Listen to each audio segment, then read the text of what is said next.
Hi, I'm here with Katie Solkowski, and she's someone I consider as an expert in the investment area. And recently in the news, we've had a lot of volatility in the market. And this may come out after the volatility, but volatility will happen again. And I know a lot of our clients get very worried about volatility. How does your company protect their investors in times like this? Sure. There's one thing that doesn't go out of favor, and it's quality. Maybe it's the market, the stock market's not recognizing it, but if you invest in companies that are continuing to reinvest in their business for growth, even during the most difficult times, so financial crisis, the most recent pandemic drawdown, you certainly are going to see them come out the other end in a far superior place compared to the competition.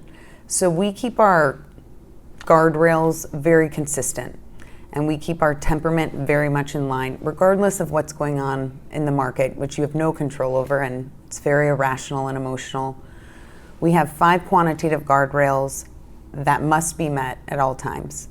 Focused on the balance sheet, tons of cash, limited to no debt. In terms of the income statement, we want to see top line revenue growth. So any company can look like it's growing from purchasing other businesses or creative accounting. We want to make sure that that top line is growing and proving growth, if you will, stable to increasing margins, and then a return, so they have to be profitable, notably profitable, in order to be considered 20% or greater. So if we keep those quantitative metrics in line, our companies are in a financially superior position when the unexpected happens. When the pandemic occurred, of course, all stocks were dragged down.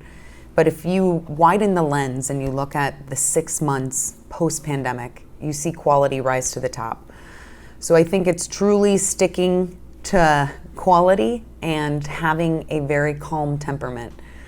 We don't try and time the market and get in and out at certain stock prices. We invest in exceptional growth businesses that can really handle the unexpected.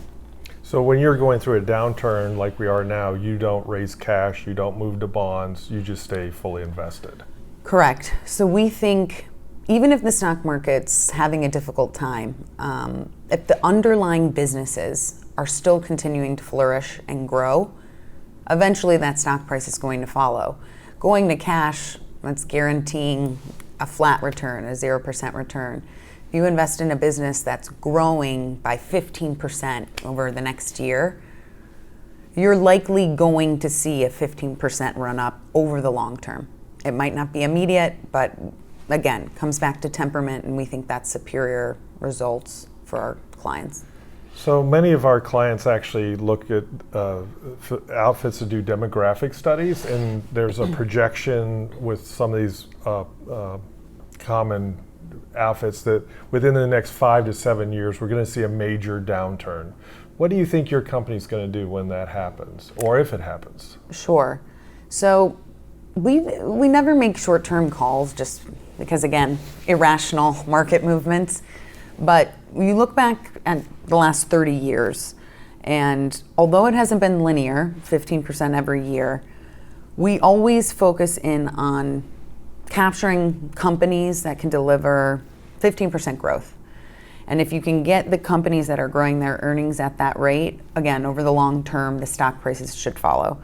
So regardless of what year or time period we're speaking of, we truly believe on an annualized basis, over the next 7 years, which is a full market cycle, truly typically includes an up and a down or a bear and a bull run, that we should be able to drive 15% mid-teens growth. If the companies are growing at that rate, we think ultimately it comes out in the wash and the stocks follow. Well, I think you've kind of hit all the nails on the head, and I want to thank you for taking the time with us, and we appreciate you sharing the ideas of your company and how they manage the money in tough times. Yeah, always a pleasure, Doug. Thank you. Thank you all.